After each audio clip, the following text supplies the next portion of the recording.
Hey guys, welcome to the latest edition of the Muir Reflection. John from the John Muir Show here, and what was great was yesterday's White House press briefing, because you had the new press secretary, Kayleigh McEnany, who's been a repeated guest on the John Muir Show, getting into it with members of the fake news media who were clearly there strictly to spar with her.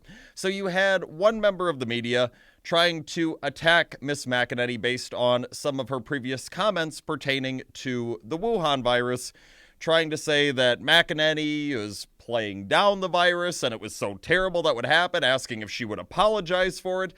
At that point, Miss McEnany flipped the script on the fake news media and started going through a list of fake news media outlets and some of the things that they previously had to say about the China virus. She listed off quotes from the New York Times, the Washington Post, NPR, Vox, and just going down the list, talking about some of the things that they had said back in January or February or March pertaining to this virus. And some of the things that these outlets were saying were along the lines of, this pandemic is not going to be deadly, that the regular flu is worse than the Chinese coronavirus, and that there should not be any aggressive government response to the virus. Yep. Now, these days, you have a lot of these fake news media outlets trying to claim, well, that was all the conservatives, and that was Trump and his allies. They were the only ones saying those things. Yeah. These fake news media outlets, they don't like being reminded that the very things that they're now trying to lecture other people about, yeah, these are the very things that they themselves were actually saying back then. They were trying to downplay the virus before they figured that it would be cool to try and help their beloved Democrat Party advance their self-serving partisan agenda. They decided finally it'd be cool to be for taking this virus seriously. But back then, you had some of these media outlets that were not taking it seriously.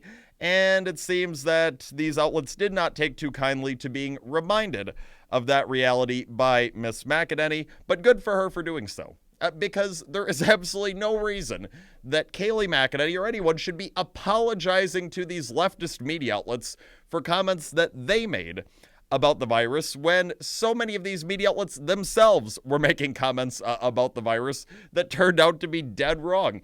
But it's not surprising that these leftist media outlets would want their adversaries to apologize while not apologizing themselves, because there's always this double standard that so many leftist elites in this country employ.